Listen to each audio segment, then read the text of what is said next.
Hello, എല്ലാ കൂട്ടുകാർക്കും നമ്മുടെ പുതിയൊരു ഓൺലൈൻ ക്ലാസ് സെക്ഷനിലേക്ക് സ്വാഗതം.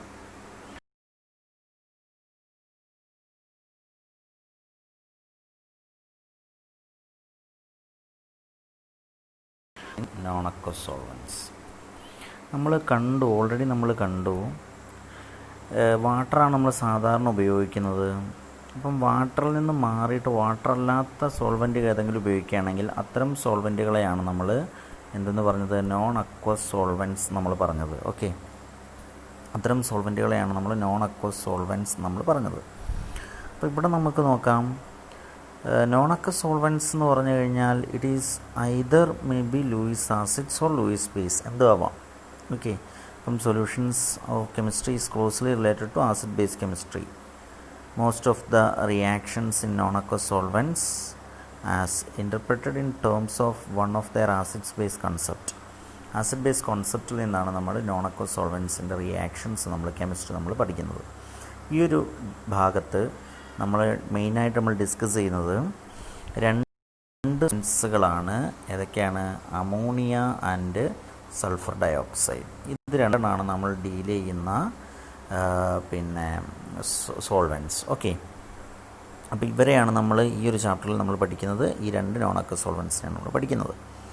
Before entering into this chapter, so we have to study, let us have a brief look in the general properties of ionizing solvents. Ionizing സോൾവെൻസിൻ്റെ ഒരു general properties എന്താണെന്നാണ് നമ്മൾ ഈ ഒരു ചാപ്റ്റർ നമ്മൾ നോക്കാൻ വേണ്ടി പോകുന്നത്. നോക്കുമ്പോൾ ഇവിടെ നോക്കുമ്പോൾ നമുക്ക് കാണാൻ വേണ്ടി പറ്റും,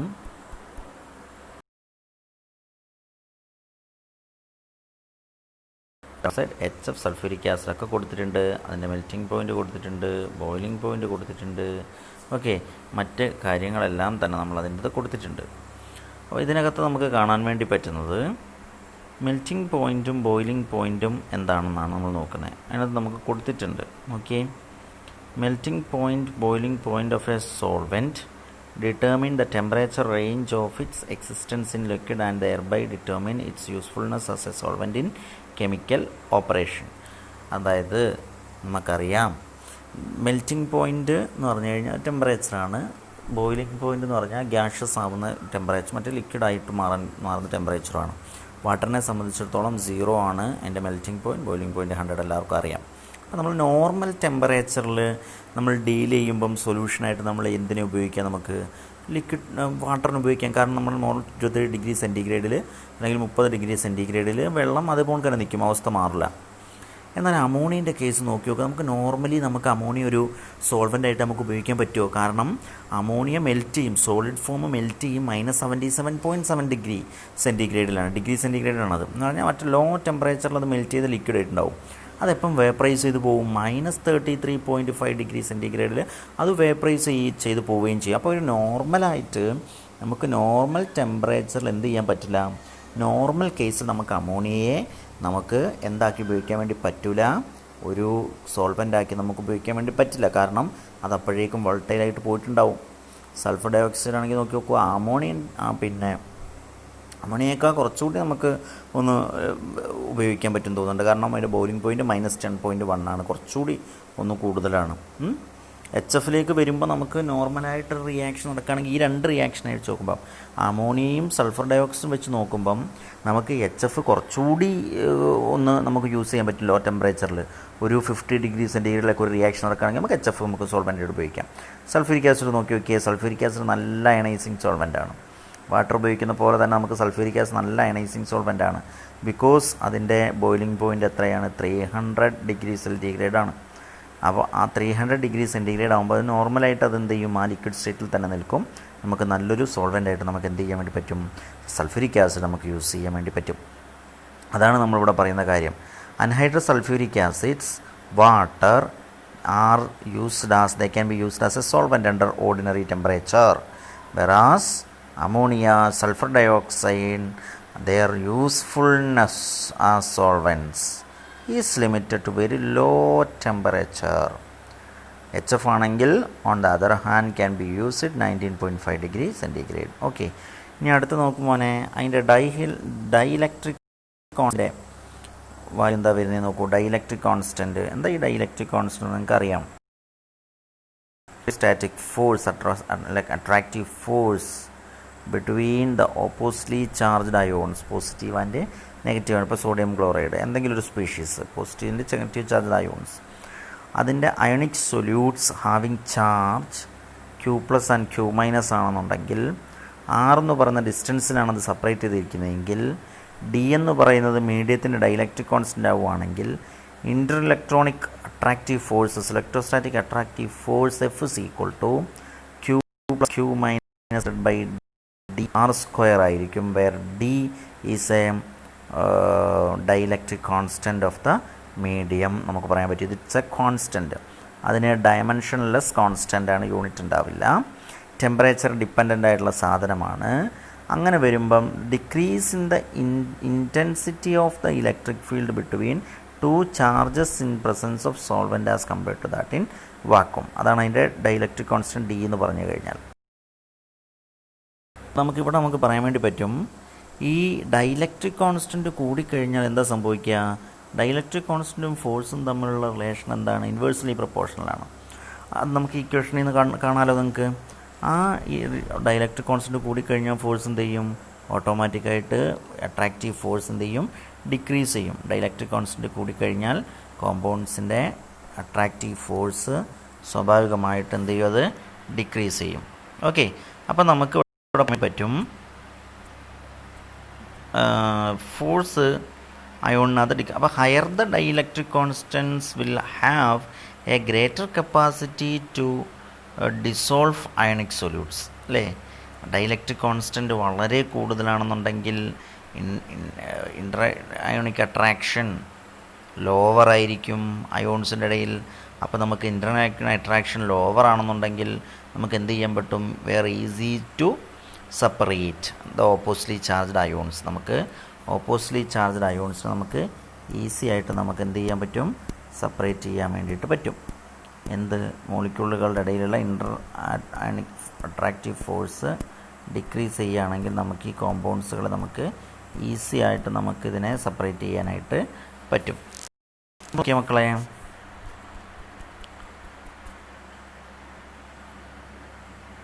സൾഫ്യൂരിക് ആസിഡ് അതുപോലെ തന്നെ അൻഹൈഡ്രസ് HF having dielectric constants are much better solvent for ionic solutes. നമുക്ക് water, anhydrous sulphuric acid, HF ഇതിൻ്റെ എല്ലാത്തിൻ്റെയും നിങ്ങൾ പിന്നെ നോക്കൂ, ഇതിൻ്റെ എല്ലാത്തിൻ്റെയും ഡൈലക്ട്രിക് കോൺസ്റ്റൻറ്റ് നോക്കി നോക്ക്. 78.5, 84, 100 ആണ്. അപ്പോൾ ഇതിനൊക്കെ എന്താ അർത്ഥം? ഡൈലക്ട്രിക് കോൺസ്റ്റൻറ്റ് വളരെ കൂടുതലാണ് when compared to ammonia and sulphur dioxide. അങ്ങനെ വരികയാണെങ്കിൽ നമുക്ക് എന്ത് ചെയ്യാൻ പറ്റും? വരെ അങ്ങനെ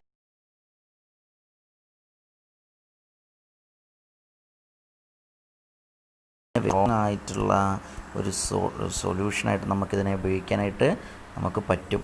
ഓക്കെ, അത് പറ്റുമെന്ന് മാത്രമല്ല നമുക്ക് എന്തും കൂടി ചെയ്യാം. വരെ ഇതാണല്ലേ, ഇത് ഡൈലക്ട്രിക് കോൺസ്റ്റൻറ്റ് നോക്കുമ്പം 78.5, ഇവിടെ നോക്കുമ്പം 84, ഇവിടെ നോക്കുമ്പോൾ 100. അപ്പം ഇത് കൂടുതൽ നല്ല സോൾവൻ്റാണ്, കാരണം ഇൻ്റർ അയോണിക് ഫോഴ്സ് കുറവായിരിക്കും, ഈസിലി നമുക്ക് എന്ത് ചെയ്യാം? അയോൺസിനെ അസോസിയേറ്റ് ചെയ്യാൻ പറ്റും. എന്നാൽ അമോണിയയിലും സൾഫർ ഡയോക്സൈഡിലും നോക്കി നോക്കുക നിങ്ങൾ, അമോണിയം സൾഫർ ഡയോക്സൈഡിലും ഇവിടെ dielectric constant value 22, dielectric constant 17.4 ആണ്. അപ്പം ഇതിന് ഇതാക്കാനുള്ള മനസ്സിലായോ? അപ്പം ഇത്രയുമാണ് നമ്മൾ ഇതിനകത്ത് പറഞ്ഞത്. ഇനി അടുത്തൊരു ഭാഗം നമ്മളൊന്ന് ഡിസ്കസ് ചെയ്ത് കഴിഞ്ഞാൽ, അടുത്തൊരു ഭാഗത്തിലേക്ക് നമ്മൾ പോയി കഴിയുമ്പോഴാണ് നമ്മൾ പറഞ്ഞുകൊണ്ടിരുന്നത് ഡൈപോൾ മൊമെൻറ്റ്. ഡൈപോൾ മൊമെൻറ്റിൻ്റെ ഭാഗം നോക്കി നോക്കൂ. Greater the polarity of a solvent greater would be the solute solvent interaction. സോൾവെൻറ്റിൻ്റെ പൊളാരിറ്റി വളരെ കൂടുതലാണെങ്കിൽ, സോൾവെൻറ്റിൻ്റെ പൊളാരിറ്റി വളരെ കൂടുതലാണെങ്കിൽ എന്താ സംഭവിക്കാന്നാണ്? Greater the polarity of the solvent, the greater would be the polarity of the solvent greater would be the ion dipole forces and greater energy release. അങ്ങനെ വന്നു കഴിയുമ്പം dissociation of ionic and polar solutes ഈ കണ്ടീഷനിൽ favour ചെയ്യും. അപ്പോൾ എപ്പോഴും നമുക്ക് പറയാം സോൾവെൻറ്റ്സ് with high dipole moments are better solvents for ionic and polar solutes. Polar സൊല്യൂട്ട്സിൻ്റെ കേസിൽ അല്ലെങ്കിൽ അയോണിക് കോമ്പൗണ്ട്സിൻ്റെ കേസിൽ compound containing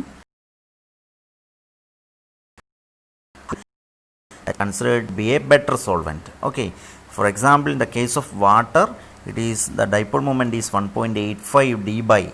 That means the solvents which is considered to be a good solvent, a better solvent for ionic and polar solution. In the case of ammonia, its dipole moment is only about 1.47 d by. Okay, when compare these two compounds, water and ammonia, we can see in the dipole moment values are much lower when compared to water. So the dipole moment value of ammonia is very small. When it indicates that water it acts as a good solvent for ionic and polar solutes. In the case of ammonia, it's not at all a good solvent. Okay. അപ്പോൾ ഇതാണ് നമ്മൾ എന്തിൽ പറയുന്നത്, dipole മൊമെൻറ്റിൻ്റെ values നമ്മൾ പറയുന്നത്. Viscosity നമുക്കൊന്ന് compare ചെയ്ത് നോക്കിക്കഴിഞ്ഞാൽ നമ്മൾ എത്തിക്കഴിഞ്ഞാൽ എവിടേക്ക് എത്തും? വിസ്കോസിറ്റി ഓഫ് എ സോൾവെൻ്റ് എന്ന് പറഞ്ഞു കഴിഞ്ഞാൽ അത് ഇമ്പോർട്ടൻറ്റ് ഫാക്ടറാണ്. ഞാൻ കഴിഞ്ഞ ക്ലാസ്സിൽ ഞാൻ നിങ്ങൾക്ക് ഓഡിയോ അയച്ചപ്പോൾ ഞാൻ നിങ്ങൾക്ക് പറഞ്ഞു തന്നിട്ടുണ്ടായിരുന്നു, വിസ്കസ് ആയിട്ടുള്ള സാധനത്തിനകത്ത് അയണിക് കോമ്പൗണ്ട് ലയിക്കുക എന്നുള്ളത് കുറച്ച് ബുദ്ധിമുട്ടാണ്. സൾഫ്യൂരിക് ആസിഡൊക്കെ കുറച്ച് വിസ്കസ് ആയിരിക്കും. എന്നാൽ കുറച്ച് ഫ്ലൂയിഡിറ്റി ഉള്ള സാധനത്തിലാണെങ്കിൽ അതിൻ്റെ സൊല്യൂഷൻ്റെ അതിൻ്റെ സോലിബിലിറ്റി കുറച്ചുകൂടി കൂടുതലായിരിക്കും. ഓക്കെ, ഇത്രയുമാണ് ജനറലായിട്ട് നമുക്ക് പഠിക്കാനുള്ളത്. ഇനി നമ്മൾ നേരിട്ട് കിടക്കുന്നത് chemistry in liquid ammonia. Liquid അമോണിയയുടെ കെമിസ്ട്രിയിലേക്ക് നമ്മൾ പോവുകയാണ്. അതിൻ്റെ ബോയിലിംഗ് പോയിൻറ്റും മെൽറ്റിംഗ് പോയിൻറ്റും ഒക്കെ നമ്മൾ പറഞ്ഞു. അതുപോലെ തന്നെ വാട്ടറിനെ വെച്ച് കമ്പയർ ചെയ്യുമ്പോൾ അതിൻ്റെ ബോയിലിംഗ് പോയിൻറ്റും മെൽറ്റിംഗ് പോയിൻറ്റും കുറവാണ്,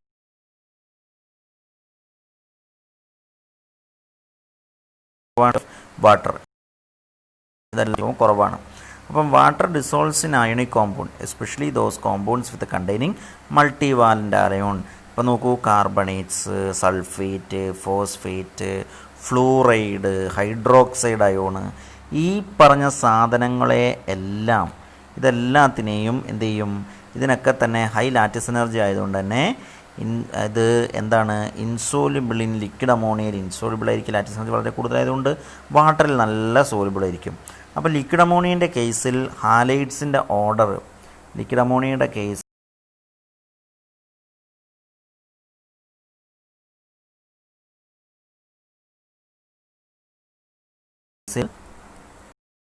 ഓക്കെ, ഇപ്പോൾ ലിക്വിഡ് അമോണിയയുടെ കേസുകളിൽ ഇത് ഫോളോ ചെയ്യുന്നത് ഇങ്ങനെയുള്ളൊരു ഓർഡറുകളായിരിക്കും ഇതിനിവിടെ ഫോളോ ചെയ്യുക. നമുക്ക് നോക്കാം, ലിക്വിഡ് അമോണിയൻ്റെ കേസിൽ അത് ഫോളോ ചെയ്യുന്ന ഓർഡർ ഏതാണ് നമ്മൾ നോക്കിക്കഴിഞ്ഞാൽ നമുക്ക് കിട്ടുന്നത് ഇതായിരിക്കും.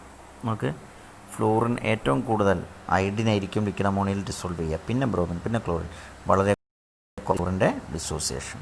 അതുപോലെ തന്നെ ചാർജ്ഡ് ആയിട്ട് ഇങ്ങനെ അയോൺസ് ആയിട്ട് പോളറൈസബിൾ ആയിട്ടുള്ള മോണോവാളിൻ്റെ അയോൺസ് സച്ചാസ് I-, തയോസയനൈറ്റ്, NO3-, ഇതൊക്കെ തന്നെ അമോണിയയിൽ എന്തായിരിക്കും? സോലിബിളായിരിക്കും. ഓക്കെ, ക്ലിയർ ആയോ? ഇവരൊക്കെ അമോണിയയിൽ സോലിബിൾ ആവുന്ന ആളുകളാണ്. സോ പിന്നെ ചില സോൾട്ട് കണ്ടെയ്നിങ് ട്രാൻസിഷൻ മെറ്റലായിട്ടുള്ള കൊബാൾട്ട് 2+, നിക്കൽ 2+, അമോണിയ കോപ്പർ 2+, ഇതൊക്കെ തന്നെ ലിക്വിഡ് അമോണിയയിൽ സോലിബിൾ ആവും. ബിക്കോസ് ഇത് കണ്ടെയ്നിങ് ലിക്വിഡ് അമോണിയക്കകത്ത് വാട്ടറിനേക്കാളും strong tendency to ammoniate to form amine complex. അമോണിയയിലുള്ള ആ ലോങ് പെയർ ഓഫ് ഇലക്ട്രോൺസ് ഉള്ളതുകൊണ്ട് ഇതൊരു ആസിഡ് ബേസ് ആണ് അല്ലേ. ഇത് 2+ എന്നൊക്കെ പറഞ്ഞാൽ ഇതിനകത്ത് ഇലക്ട്രോൺ ഡെഫിഷ്യൻ്റ് ആയിട്ടുള്ള സ്പീഷീസാണ്. അത് ലൂയിസ് ആസിഡായിട്ട് നിൽക്കും. അമോണിയ ലൂയിസ് ബേസ് ആയിരിക്കും. അപ്പോൾ ആസിഡ് ബേസ് റിയാക്ഷൻസ് പോലെ ഇത് പെട്ടെന്ന് ഇവിടെ റിയാക്ഷൻ നടക്കാനുള്ള സാധ്യത വളരെ കൂടുതലാണ്. ഓക്കെ, ക്ലിയർ ആയോ? ഇനി റിയാക്ഷൻസ് ഇൻ ലിക്വിഡ് അമോണിയ എന്നുള്ളത് നമുക്ക് അടുത്ത ക്ലാസ്സിൽ പഠിക്കാം. ഇതെല്ലാവരും ഒന്ന് ജസ്റ്റ് ഒന്ന് നോക്കി വെക്കുക. അതുവരെ എല്ലാവർക്കും ഒന്ന് നോക്കുക, സംശയം ഉണ്ടെങ്കിൽ ചോദിക്കുക. ഓക്കെ, അതുവരെ എല്ലാവർക്കും ബൈ.